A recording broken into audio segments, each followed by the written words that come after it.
di mana jiwa seorang muslim itu dimuliakan. Bulan penyucian jiwa. Tazkiyatun nafsi wa tathhiruha. Bulan Ramadan juga dikenal dengan bulan tazkiyatun nafs. Bulan yang memuliakan jiwa, menyucikan jiwa dari berbagai macam noda, kemaksiatan, dosa, kezaliman dan hal-hal yang semisal dengannya. Mengapa demikian? Karena di bulan Ramadan Allah Azza wa Jalla syariatkan beberapa ibadah yang mana ibadah itu membuat jiwanya menjadi jiwa seorang yang mulia. Allah Azza wa Jalla syariatkan beberapa ibadah kepada hamba-hambanya di bulan Ramadan yang membuatnya melalui ibadah ini yang Allah Azza wa Jalla syariatkan, jiwa-jiwa para hamba itu menjadi jiwa-jiwa yang mulia. Maka apabila kita perhatikan ketika Allah Azza wa Jalla menyebutkan tentang siyam, maka Allah Azza wa Jalla berfirman ketika diwajibkannya siyam dan kemudian ketika berakhirnya siyam. Ketika diwajibkannya siyam, Allah Azza wa Jalla berfirman, "Ya ayyuhalladzina amanu kutiba alaikumus siyam." Kemudian Allah Azza wa Jalla menutup ayat ini dengan la'allakum tattaqun. Ketika di akhir dari siyam, Allah Azza wa Jalla berfirman, "Walitukmilul iddata walitukabbirullaha ala ma hadakum wa la'allakum tashkurun." Kalau ayat yang pertama, ya ayyuhalladzina amanu kutiba alaikumus shiyam, ayat ini menjelaskan tentang kewajiban puasa sebelum datangnya puasa. Sebagaimana disebutkan para ulama bahwasanya puasa ini pertama kali diwajibkan pada tahun kedua Hijriyah di bulan Sya'ban. Pada tahun kedua Hijriyah di bulan Sya'ban. Maka ayat yang pertama menjelaskan kewajiban puasa. Lalu ayat ini ditutup dengan la'allakum tattaqun, agar kalian bertakwa. Setelah seorang muslim menjalani bulan puasa, maka Allah Azza wa Jalla mengatakan walitukmilul iddata, agar kalian menyempurnakan hitungan puasanya, sempurna 1 bulan. Walitukabbirullaha ala ma hadakum, agar kalian mengagungkan Allah, memuliakan Allah. Makanya setelah Ramadan pergi, datang Idul Fitr, maka di situ ada kita mengenal sunnahnya bertakbir. Walitukabbirullaha ala ma hadakum wa la'allakum tashkurun. Maka kita mengenal bahwasanya as-siyamu, siyam atau puasa itu madrasatut taqwa wa madrasatut syukur. Siyam ini mengajarkan kita bertakwa dan mengajarkan kita pula bersyukur. Takwa dan bersyukur keduanya bermula dari hati dan bagian dari a'malul qalb, amalan hati. Makanya seorang ketika berpuasa, tujuannya dari puasa itulah takwa. Dan setelah ia menjalaninya beberapa hari dan sampai tuntas, maka ia akan bersyukur. Dan ini pelajaran yang lain dari sisi siyam, bahwasanya bulan Ramadan itu di antara ibadah yang disyariatkan di dalamnya adalah ibadatus shaum. Dan ibadatus shaum, ibadah puasa ini adalah salah satu peribadatan yang menghantarkan seseorang untuk memiliki jiwa yang mulia. Ibadatus shaum salah satu peribadatan yang disyariatkan di bulan Ramadan yang menghantarkan seseorang untuk memiliki jiwa yang mulia. Kalau kita berbicara tentang jiwa yang mulia adalah jiwa yang suci dari dosa-dosa. Jiwa yang dihiasi dengan keimanan. Maka jiwa yang suci dari dosa-dosa adalah sabda Nabi sallallahu alaihi wa ala alihi wa sahabatihi wasallam. Man shama Ramadhana imanan wa ihtisaban ghufira lahu ma taqaddama min dhanbi. Orang yang puasa Ramadan secara iman dan ihtisab, mengharapkan dari Allah Azza wa Jalla, maka ghufira lahu ma taqaddama min dhanbi, akan dihapuskan dosa-dosanya yang lalu. Penghapusan dosa ini adalah bagian dari penyucian jiwa. Penghapusan dosa ini adalah bagian dari penyucian jiwa. Dan ketika seorang melaksanakan puasa dengan iman dan ihtisab, ini bagian dari memuliakan jiwa. Karena sebagaimana pada kajian-kajian yang terdahulu, jiwa itu membutuhkan takhliyah sebelum tahliyah. At-takhliyatu artinya mengosongkan, menyucikan, membersihkan. Lalu kemudian at-tahliyatu artinya menghiasi, memberikan keindahan. Maka jiwa ini membutuhkan kesucian. Disucikan dari berbagai macam dosa, disucikan dari berbagai macam kezaliman, dari amalan-amalan hati yang buruk, lalu kemudian dihiasi dengan amalan-amalan saleh. Maka seorang yang menjalani puasa dengan imanan wa ihtisaban, apa kata Rasulullah? Ghufira lahu ma taqaddama min dhanbi. Allah akan ampuni dosa-dosanya yang lalu. Dan ketika diampuni dosa-dosanya, berarti seluruh dosa yang dimilikinya, entah itu dosa yang diperbuatnya melalui perantara kedua matanya, atau lisannya, atau tangannya, atau kakinya, ataupun dosa yang dilakukan di dalam hatinya. Sehingga Allah Azza wa Jalla ketika mengampunkan dosa, berarti itu membersihkan jiwa seorang mukmin. Maka ibadah yang pertama yang sangat jelas dari Ramadan adalah ibadah puasa.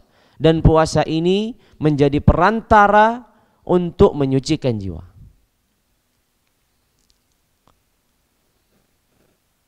Di antaranya pula ketika Rasulullah sallallahu alaihi wa ala alihi wa sahabati wasallam bersabda,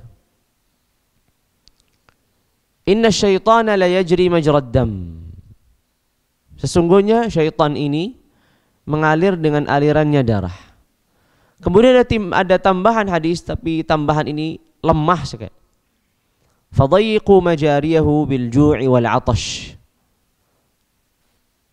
Hadis yang pertama, yang potongan yang pertama, sesungguhnya syaitan itu mengalir dengan aliran darah. Ini hadisnya sahih, tidak ada masalah. Lalu kemudian ada tambahan yang itu lemah, yaitu kata Nabi, fadayyiqu majariyahu bil ju'i wal 'atash. Maka persempitlah aliran darah atau aliran syaitan yang mengalir dengan darah ini dalam diri kita dengan cara membuat diri kita lapar dan membuat diri kita haus. Namun tambahan ini adalah tambahan hadis yang dhaif. Yang sahih adalah inna syaitana la yajri majrad dam. Sesungguhnya setan itu mengalir dengan aliran darah. Namun para ulama rahimahumullahu tabaraka wa taala sekalipun melemahkan tambahan fadayyiqu majariyahu bil ju'i wal 'atash, mereka membenarkan secara makna. Artinya seorang yang dalam kondisi puasa,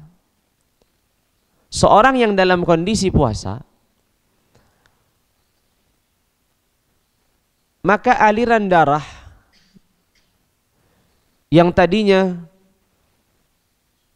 seorang kalau tidak puasa akan makan kapanpun ia mau, akan minum kapanpun ia mau. Lalu datangnya puasa, maka dia dalam kondisi lemah, dalam kondisi lemas. Di sini syaitan juga tidak akan sekuat, tidak akan sehebat normalnya kondisi seseorang. Karena ketika dalam kondisi lemah, dalam kondisi lapar, dalam kondisi haus, syaitan tidak memiliki akses yang kuat seperti biasanya untuk membisikkan bisikan-bisikan di dalam jiwa seseorang. Maka ini juga cara lain dari ibadatus shaum untuk menyucikan jiwa ketika ia menjadi perisai, ketika ia menjadi tameng dari godaan dan bisikan syaitan. Dan memang disebutkan dalam sabda Nabi SAW, "Siyamu junnatun." Siyam ini adalah perisai, walaupun disebutkan junnatun minan nar, perisai dari neraka. Maka ibadatus shaum, ibadah puasa ini menyucikan jiwa dari sisi orang yang berpuasa di bulan Ramadan, maka Allah Azza wa Jalla akan ampuni dosa-dosanya, dan pengampunan dosa itu berarti penyucian jiwa di antara yang diampuni dosa-dosanya. Kemudian juga bahwasanya ibadatus shaum ini tujuannya adalah takwa. Orang akan terdorong untuk lebih bertakwa. Kalau tadi jiwanya sudah disucikan, maka kemudian jiwanya akan dihiasi dengan takwa. Kemudian juga ibadatus shaum ini adalah di antara cara untuk melemahkan bisikan dan godaan syaitan. Kenapa? Karena syaitan tidak akan sekuat dalam kondisi normalnya seseorang ketika seseorang itu dalam kondisi lapar, dalam kondisi haus. Lalu ibadah yang lainnya yang Allah Azza wa Jalla syariatkan di bulan Ramadan ini yang juga berdampak pada penyucian jiwa adalah tilawatul Quran. Adalah tilawatul Quran. Kalau kita berbicara tentang puasa, maka sebenarnya puasa ini diwajibkan hanya pada bulan Ramadan. Hanya pada bulan Ramadan. Secara khusus. Sekalipun di sana ada puasa-puasa wajib lainnya, tapi tidak terkhusus pada bulan tertentu atau hari tertentu. Contohnya puasa yang dinazarkan. Orang bisa menazarkan dengan hari apapun dan di bulan apapun. Atau puasa kafarah, ia bisa melaksanakannya di bulan apapun dan di hari apapun. Tapi puasa yang wajib yang ditentukan Allah Azza wa Jalla secara bulannya adalah hanya puasa Ramadan. Berbeda halnya dengan tilawatul Quran. Tilawatul Quran ini dianjurkan bagi seorang mukmin untuk melaksanakannya setiap waktu. Untuk melaksanakannya setiap waktu.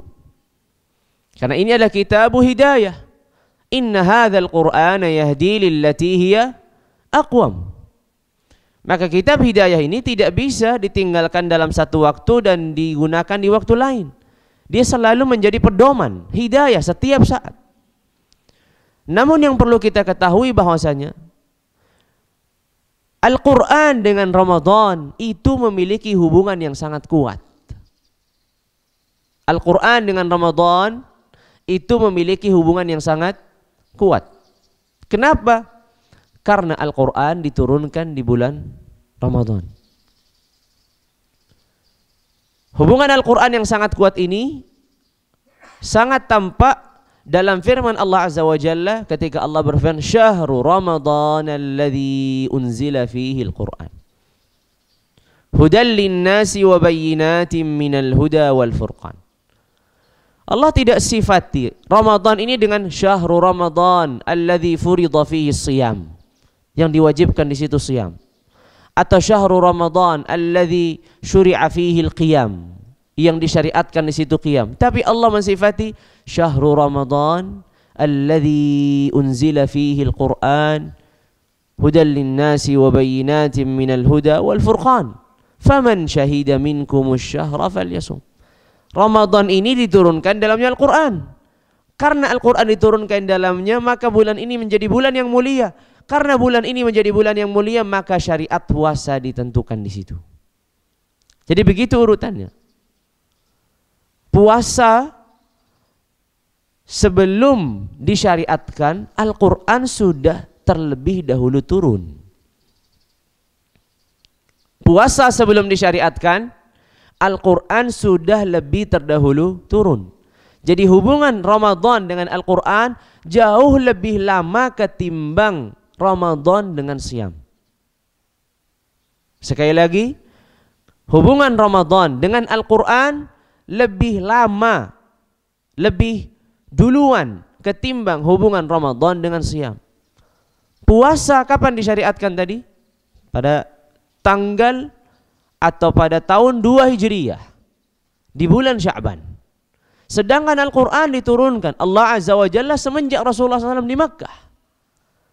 Jadi ada beberapa tahun sebelum disyariatkannya puasa, Al-Quran sudah diturunkan di malam Lailatul Qadar.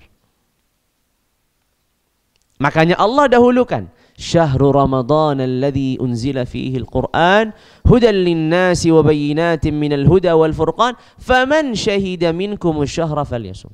Al-Qur'an diturunkan di bulan yang mulia, Al-Qur'an diturunkan di bulan Ramadan, maka Ramadan menjadi bulan yang mulia. Karena ini adalah bulan yang mulia, maka disyariatkan di dalamnya puasa. Karena di dalam syariat kita seringkali ada keterkaitan antara syarafuz zaman dengan syaraful amal. Antara kemuliaan suatu waktu dengan syariat suatu peribadatan yang mulia di dalamnya. Coba saja perhatikan ibadah-ibadah yang mulia selalu ada kaitannya dengan waktu-waktu yang mulia. Ibadah-ibadah yang mulia selalu ada kaitannya dengan waktu-waktu yang mulia. Haji disyariatkan di bulan yang diharamkan Allah, yaitu di bulan Dzulqa'dah, Dzulhijjah. Atau dimulai Syawal, Dzulqa'dah, Dzulhijjah. Tapi prakteknya, aktivitasnya, amalan-amalan haji dilaksanakan pada bulan Dzulhijjah. Dan bulan Dzulhijjah di antara bulan yang dimuliakan Allah. Hari Arafah adalah hari yang Allah Azza wa Jalla muliakan. Bagi mereka yang berangkat haji, maka mereka akan melakukan amalan yang terpenting dalam haji, yaitu wukuf di Arafah. Bagi mereka yang tidak berangkat haji, maka Allah syariatkan untuk mereka berpuasa, yaitu puasa hari Arafah. Bulan Muharram yang Rasulullah SAW bersabda, tidak ada bulan yang lebih mulia untuk dilaksanakan puasa setelah bulan Ramadan lebih daripada puasa bulan Muharram. Kemuliaan zaman dengan syariat yang mulia, yaitu ibadah. Ini ada kaitannya. Maka Al-Quran turun di bulan Ramadan, membuat Ramadan menjadi bulan yang mulia. Bulan yang mulia ini kemudian ditetapkan Allah Azza wa Jalla di dalamnya syariat yang mulia, yaitu puasa. Kembali lagi kita ke belakang bahwasanya Al-Quran atau tilawatul Quran ini adalah salah satu cara Allah Azza wa Jalla untuk memuliakan jiwa seseorang. Kenapa? Karena Allah Azza wa Jalla berfirman, Allahu nazzala ahsanal hadithi kitaban mutasyabiha mathaniya taqsha'irru minhu juludul ladhina yakhshawna rabbahum thumma talinu juluduhum wa qulubuhum ila dzikrillah. Syahidnya adalah ketika Allahu nazzala ahsanal hadith, Allah menurunkan sebaik-baik firman, yaitu maksudnya Al-Quran. Di antara fungsi Al-Quran ini ketika dilantunkan dan tilawahkan apa? Thumma talinu qulubuhum, thumma talinu qulubuhum wa thumma talinu juluduhum wa qulubuhum ila dzikrillah. Kemudian melembutlah kulit-kulit mereka dan hati-hati mereka. Kemudian melembutlah kulit-kulit mereka dan hati-hati mereka. Maka Al-Quran menjadi bagian dari wasilah atau cara yang Allah tetapkan untuk memuliakan jiwa seorang mukmin. Apakah itu dengan membacanya ataukah itu dengan mendengarkannya? Apakah itu dengan membacanya ataukah itu dengan mendengarkannya? Karena ini kitabun anzalnahu ilaika mubarakun.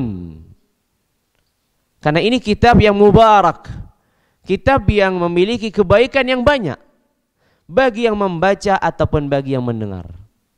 Sehingga ini juga cara seorang itu disucikan jiwanya melalui tilawatul Quran atau istima'ul Quran, atau mendengarkan dan menyimak Al-Quran. Makanya sungguh mulia Allah Jalla wa'ala ketika menetapkan siyam itu adalah tariqu tazkiyatin nafs atau wasilatu tazkiyatin nafsi fin nahar, adalah jalan atau cara untuk memuliakan jiwa di siang hari. Maka Al-Quran, membacanya atau mendengarkannya adalah cara dan wasilah yang Allah Azza wa Jalla tetapkan untuk memuliakan jiwa di malam hari. Kenapa di malam hari? Dengarkan sabda Nabi alaihi afdhalus salati wa atammus salam ketika bersabda, "As-siyamu wal Qur'ani yashfa'an al-'abda yaumal qiyamah." Puasa dan Al-Quran. Puasa dan Al-Quran. Keduanya akan memberikan syafaat bagi hamba pada hari kiamat. Yaqulus siyam, puasa ini akan mengatakan, "Ay Rabb, mana'tuhu at-ta'ama wasyaraba fin nahar." Wahai Rabbku, aku telah menghalanginya dari makanan dan minuman di siang hari. Lalu kemudian wa yaqulul Qur'an, Al-Quran mengatakan, "Ay Rabb, mana'tuhu an-nauma fil lail." Ya Rabb, aku menghalanginya untuk tidur di malam hari. Ini menunjukkan bahwasanya Al-Quran itu memiliki hubungan yang sangat erat dengan waktu malam lebih daripada waktu siang. Ini menunjukkan bahwasanya Al-Quran itu lebih memiliki hubungan yang erat, yang sangat kuat antara waktu malam lebih daripada waktu siang. Di bulan Ramadan Allah sempurnakan. Di siang harinya ada puasa, di malam harinya ada salatul tarawih, yang itu dibacakan ayat-ayat Allah.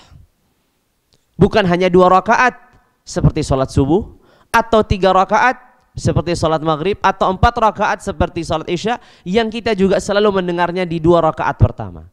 Tapi qiyamul lail atau salatul tarawih dari pertama sampai akhir semuanya dilantunkan Al-Quran secara jahran, secara keras. Bagi yang tidak bisa membacanya, dia akan menyimak dan mendengarkan Al-Quran di malam harinya. Sedangkan di siang harinya sudah ditazkiyah, sudah disucikan jiwanya dengan siyam. Yang menunjukkan pula hubungan yang kuat antara Al-Quran dengan waktu malam adalah Allah memilih Al-Quran turun itu di waktu malam, tidak di waktu siang. Inna anzalnahu fi lailatin mubarakatin inna kunna munzilin.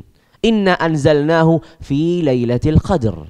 Kami turunkan Al-Quran di waktu malam. Allah mengetahui waktu mana yang terbaik untuk diturunkannya Al-Quran. Maka Allah memilihlah waktu malam.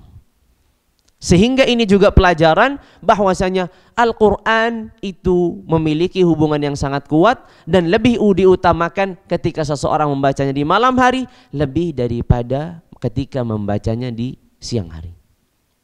Sekalipun itu bukan berarti tidak boleh kita membaca di siang hari. Bukan berarti demikian. Jangan disalahfahami. Tapi ini hanyalah untuk membandingkan jikalau Al-Quran dibaca di malam dan jikalau Al-Quran dibaca di siang. Dan antara Al-Quran dengan malam ataupun antara Al-Quran dengan siang. Maka tilawatul Quran atau mentadabburi, mendengarkan Al-Quran itu juga cara lain bagi Allah Azza wa Jalla untuk apa?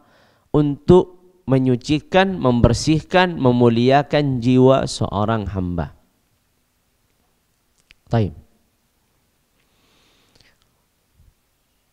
Ibadah yang lain yang Allah Azza wa Jalla syariatkan,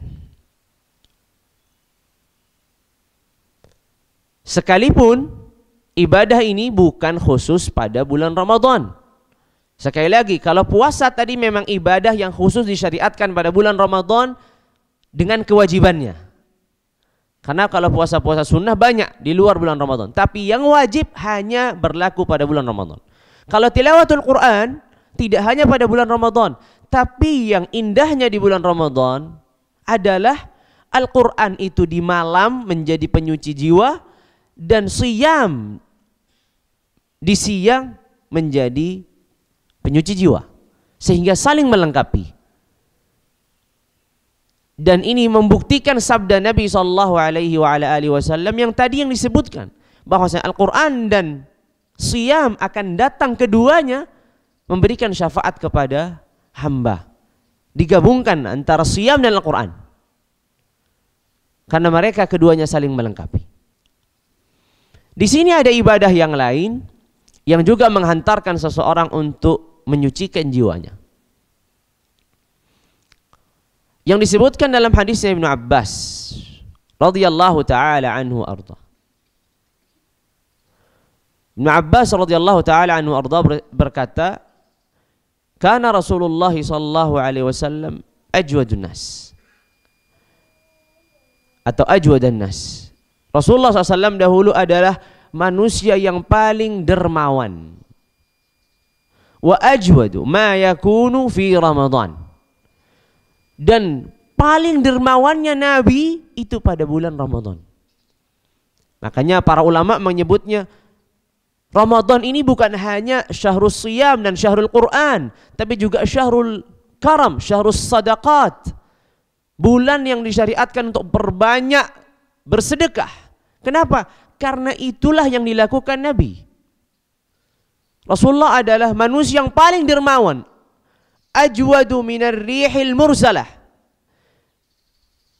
Lebih dermawan, hembusannya ini lebih kencang dengan membawa kebaikannya lebih daripada angin yang tertiup. Tapi kata Ibnu Abbas, wa ajwad ma yakun fi Ramadan. Dalam riwayat yang lain, wa ajwadu ma yakun hina yalqahu Jibril.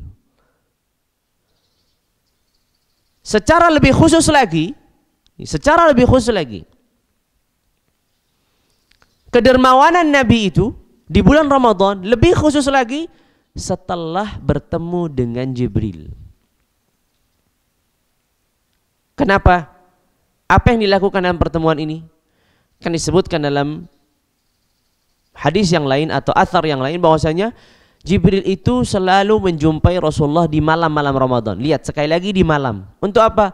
Untuk mudarasatul Quran. Jibril tidak datang di siangnya, tapi di malam hari untuk melakukan mudarasatul Quran.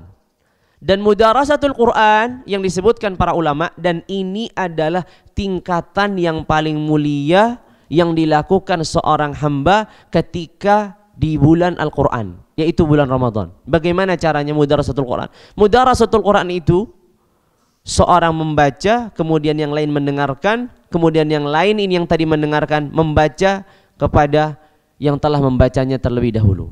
Apa yang dilakukan Jibril? Jibril membaca kepada Nabi, kemudian Nabi membacanya kepada Jibril. Begitu sampai Al-Quran khatam. Setiap malam. Setelah mudarasah bersama Jibril, Jibril membacakan Al-Quran kepada Nabi, kemudian Rasulullah SAW membacakan Al-Quran kepada Jibril. Setelah selesai, di sini Rasulullah SAW lebih dermawan lagi.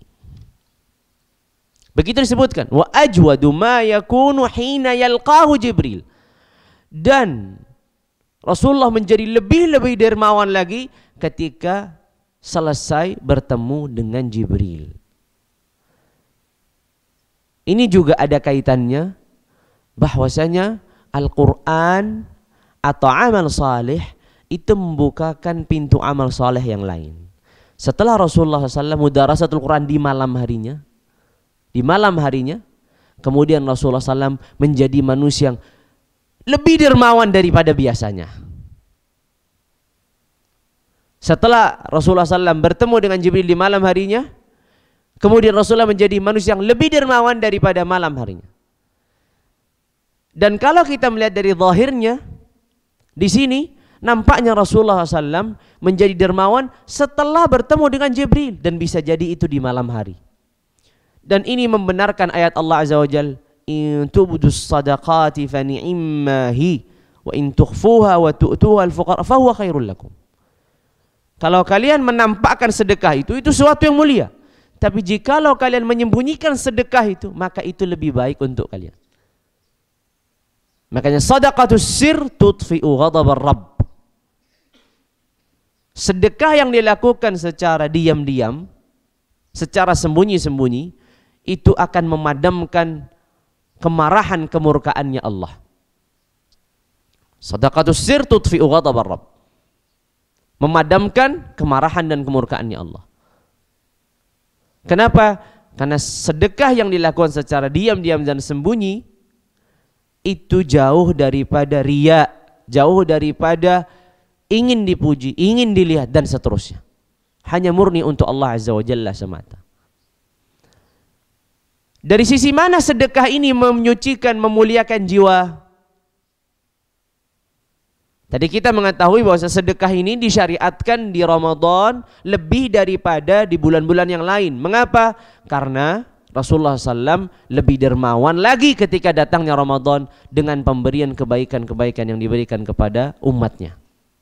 Namun dari apa yang menunjukkan bahwa sedekah ini menyucikan jiwa? Dari firman Allah Azza wa Jalla. Allah Azza wa Jalla berfirman, khudh min amwalihim sadaqatan. Apa? Tutahhiruhum wa tuzakkihim biha wa salli alaihim inna salataka sakanun lahum. Khudh min amwalihim, ambillah dari harta-harta mereka sebagai sedekah. Apa? Tutahhiruhum wa tuzakkihim biha, mensucikan mereka dan memuliakan mereka.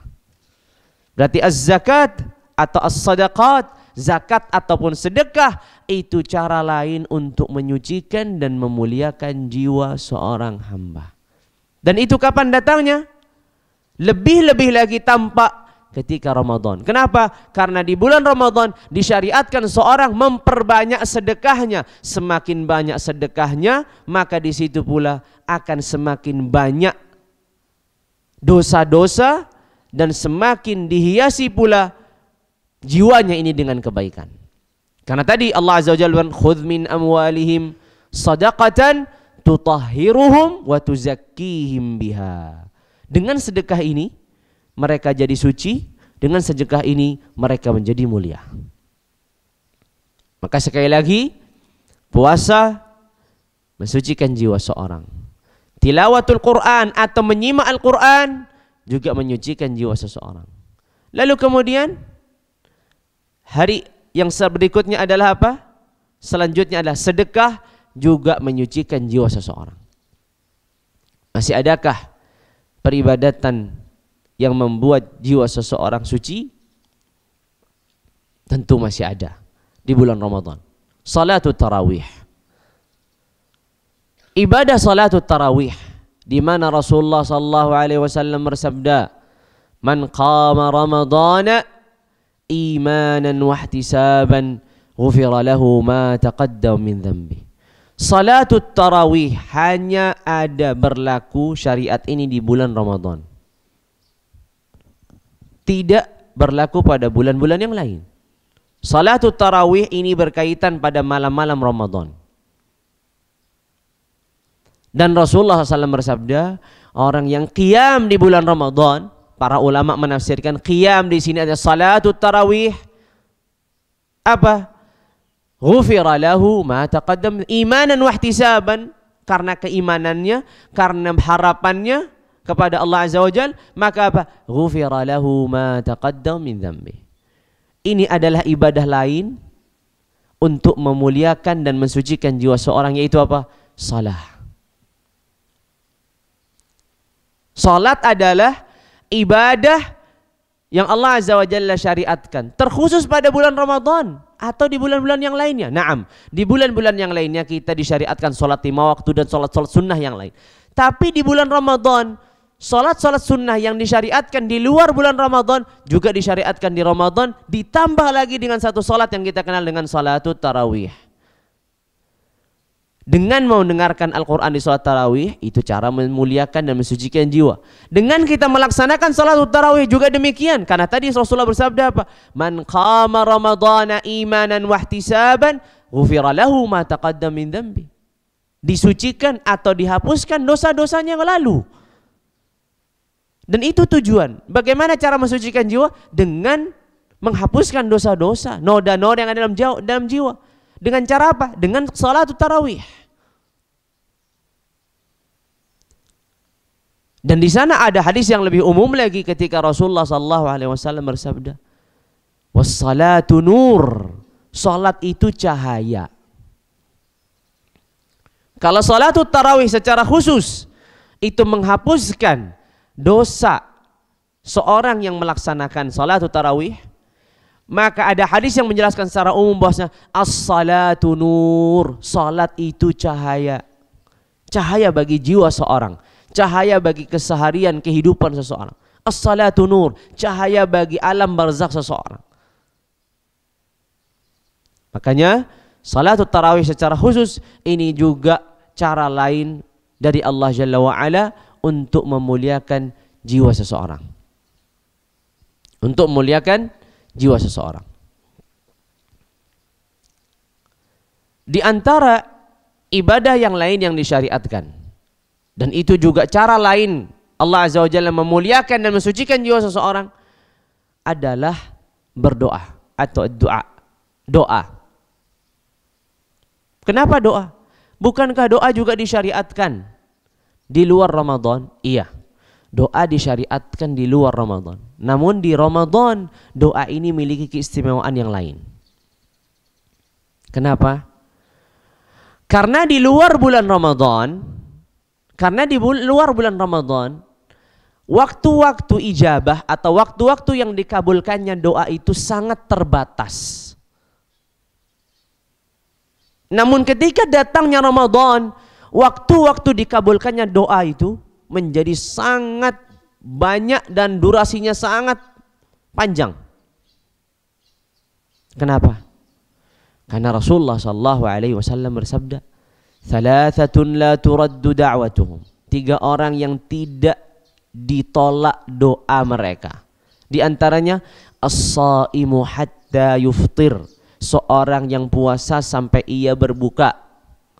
Bayangkan, dari mulai terbitnya fajar sampai terbenamnya matahari, semua ini adalah waktu ijabatud doa, waktu dikabulkannya doa. Di luar Ramadan kita bisa mendapatkannya kalau kita puasa Senin dan Kamis. Di luar Ramadan kita bisa mendapatkannya kalau kita puasa Arafah, puasa Ashura, hari-hari tertentu. Di bulan Ramadan selama 30 hari atau 29 hari dari mulai terbitnya fajar sampai terbenamnya matahari, ada waktu ijabah, waktu dikabulkannya doa. Karena Rasulullah bersabda, "Thalathatun la turaddu da'watum." 3 orang yang tidak akan ditolak doa mereka, as-saimu hatta yuftir. Di antaranya adalah orang yang berpuasa sampai ia berbuka.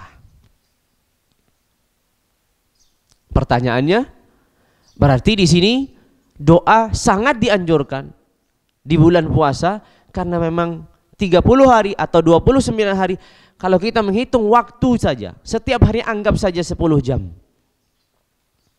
Setiap hari 10 jam. Kalau Ramadan itu 30 hari, artinya ada 300 jam. Waktu ijabatud doa, waktu dikabulkannya doa. Kalau kita hitung dari terbitnya fajar sampai terbitnya matahari itu 10 jam saja. Setiap hari, dan Ramadan 30 hari. Artinya ada 300 jam untuk dikabulkannya doa. Maka di sini betapa Betapa ruginya seorang hamba dengan 300 jam yang Allah Azza wa Jalla berikan di bulan Ramadan, lalu kemudian ia bukan termasuk orang-orang yang dikabulkan doanya karena ia tidak memanfaatkan ke 300 jam ini setidaknya untuk berdoa di dalamnya. Belum lagi orang kalau di bulan Ramadan itu akan menghidupkan akhir malamnya, setidaknya dengan sahur. Setidaknya dengan sahur. Di luar bulan Ramadan mungkin orang tidak bangun malam karena tidak ada aktivitas di akhir malam. Tapi di bulan Ramadan datang sudah membiasakan diri dengan puasa, maka akan ada sahur. Sahur itu biasanya dilakukan di penghujung malam, dan penghujung malam ini adalah di antara waktu yang dikabulkannya doa. Di luar bulan Ramadan orang belum tentu bangun malam. Tapi di Ramadan mayoritas kebanyakan orang akan melaksanakan sunnah sahur. Dan sunnah sahur ini kalau seorang menyadarinya, jangan hanya dihabiskan untuk makan dan minum, tapi sisihkan sebagian waktunya untuk dilaksanakan berdoa di situ. Entah itu sebelum sahur atau setelah sahur. Yang penting di penghujung malam ini ada munajat, ada doa yang dipanjatkan kepada Allah. Ini tambahan lagi. Namun pertanyaannya, dari sisi apa doa itu menyucikan jiwa seseorang? Dari sisi apa? Allah Azza wa Jalla berfirman, وَقَالَ رَبُّكُمُ ادْعُونِي أَسْتَجِبْ لَكُمْ إِنَّ الَّذِينَ يَسْتَكْبِرُونَ عَنْ عِبَادَتِي سَيَدْخُلُونَ جَهَنَّمَ دَاخِرِينَ. Allah berfirman, kata Rabb kalian, ud'uni, berdoalah kepadaku, astajib lakum, aku akan kabulkan. Lalu kemudian kata Allah, innal ladzina yastakbiruna an ibadati sayadkhuluna jahannama dakhirin. Orang-orang yang sombong daripada peribadatanku. Atau dalam arti lain, orang-orang yang enggan untuk berdoa, orang-orang yang tidak mau untuk berdoa, itu dikategorikan sebagai orang yang sombong. Karena Allah sudah katakan, ud'uni astajib lakum, berdoalah padaku, aku akan kabulkan. Kenapa? Karena innal ladzina yastakbiruna an ibadati, karena mereka yang sombong daripada peribadatanku, sayadkhuluna jahannama dakhirin, mereka akan masuk ke dalam neraka, waliyadzubillah. Baik. Artinya orang yang tidak mau berdoa sama sekali, itu artinya orang yang sombong. Karena puncak atau inti daripada peribadatan itu doa. Sebagaimana sabda Nabi SAW, ad-du'a'u huwal ibadah. Doa itu adalah ibadah. Ini seperti sabda Nabi, al-hajju arafah. Haji itu ya arafah. Maksudnya intinya, poin utamanya dari haji ya wukuf di arafah. Maka poin utamanya daripada ibadah ya berdoa. Kenapa? Karena tujuan dari ibadah itu kan merendahkan diri seorang hamba kepada Rabbnya. Dan di dalam doa, makna merendahkan diri seorang hamba kepada Rabbnya sangatlah tampak dengan jelas.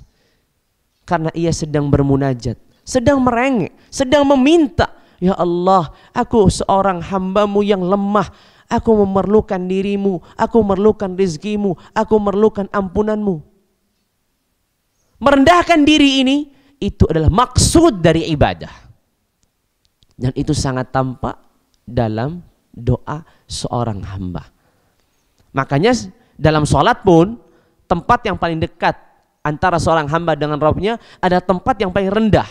Di mana tempat yang paling rendah dalam sholat? Gerakan apa yang paling rendah? Dalam sujud. Kenapa? Karena sujud ini satu kondisi atau satu keadaan di mana seorang dalam posisi yang sangat rendah, merendahkan dirinya secara fisik ataupun secara jiwa. Aqrabu ma yakunu bainal 'abdi wa rabbih fi sujudihi. Tempat yang paling dekat antara seorang hamba dengan Rabbnya adalah ketika dia sujud. Berarti doa di sini menunjukkan orang yang berdoa itu adalah orang yang tunduk kepada Allah. Sedangkan Allah Azza wa Jalla berfirman, Sa'asrifu an ayatina alladhina yatakabbaruna fil ardi bighairil haqq. Aku akan palingkan dari ayat-ayatku orang-orang yang bersombong diri. Orang ketika berdoa itu sedang menundukkan jiwanya. Orang ketika berdoa itu sedang merendahkan dirinya. Orang ketika berdoa itu sedang mengikrarkan kefakirannya, dan disinilah jiwanya itu menjadi jiwa yang mulia. Jiwa kita semakin merunduk, semakin menunduk, semakin merendahkan di hadapan Allah, itu adalah jiwa yang semakin tinggi, jiwa yang semakin mulia kedudukannya di sisi Allah. Dan itu terwujud dalam doa seorang mukmin, lebih-lebih lagi dalam bulan Ramadan. Bayangkan, puasa sudah membuatnya dia lemas, membuatnya dia lemah. Artinya dia sangat menghinakan dirinya di hadapan Allah. Lalu kemudian dia berdoa dengan kata-katanya yang dikatakan di hadapan Allah, ini juga menampakkan dirinya adalah hamba yang lemah. Maka disinilah jiwa seseorang itu naik dan terus meninggi dan terus memiliki posisi yang tinggi di hadapan Allah Jalla wa'ala. Maka ini adalah ibadah-ibadah yang Allah Azza wa Jalla syariatkan di dalam puasa, dan itu cara untuk menyucikan, memuliakan jiwa seorang hamba. Maka sekali lagi, kalaulah kita terlewatkan penyucian jiwa kita karena kita tidak sempurna dalam puasa, masih ada kesempatan dalam qiyam untuk menyucikan jiwa kita dan melalui qiyam. Kalau kita terlewatkan menyucikan jiwa kita dari qiyam, masih ada Al-Quran. Kalau kita terlewatkan dari Al-Quran, masih ada doa. Jadi kesempatan di bulan Ramadan itu banyak sekali. Makanya benar kata Nabi SAW yang itu diaminkan oleh Jibril. Dalam satu riwayat bahwasanya Jibril mendoakan, ab'adahullah, dijauhkan Allah. Siapa? Man adraka Ramadan falam yughfar lah. Orang yang bertemu dengan Ramadan lalu tidak diampuni. Artinya jiwanya tidak menjadi jiwa yang suci, bersih daripada dosa, bersih daripada dosa. Gimana ceritanya? Kesempatan sudah banyak, di siangnya, di malamnya, seluruh waktu di bulan Ramadan, kesempatan-kesempatan untuk mendapatkan ampunan. Kalau di siang ada ibadah puasa, dan itu tariq, jalan untuk mendapatkan ampunan. Kalau di malam ada qiyam, dan itu tariq, dan itu jalan untuk mendapatkan ampunan.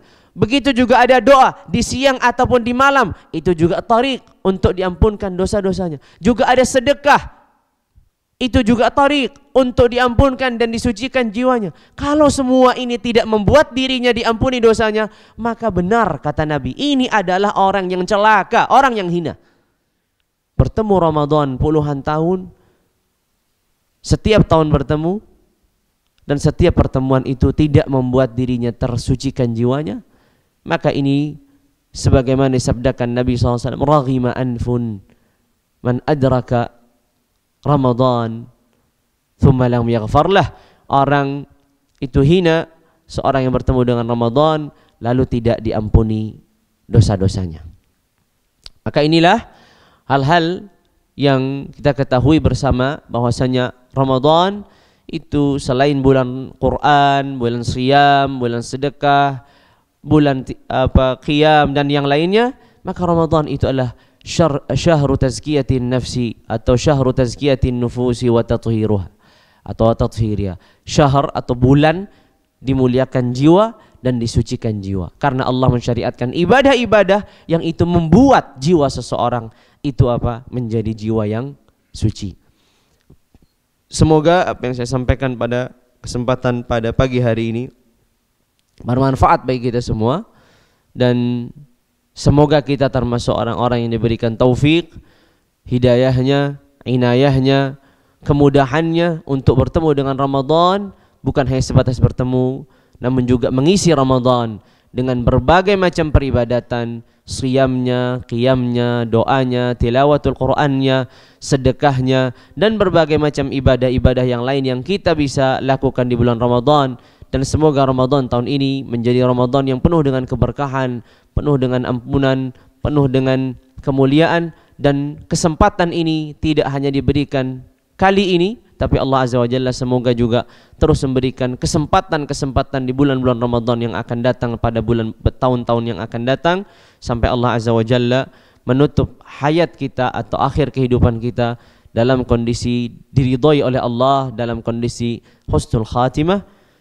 Kita tutup dengan kafaratul majlis. Subhanakallahumma wa bihamdika asyhadu an la ilaha illa anta astaghfiruka wa atubu ilaik. Wassalamu alaikum warahmatullahi wabarakatuh.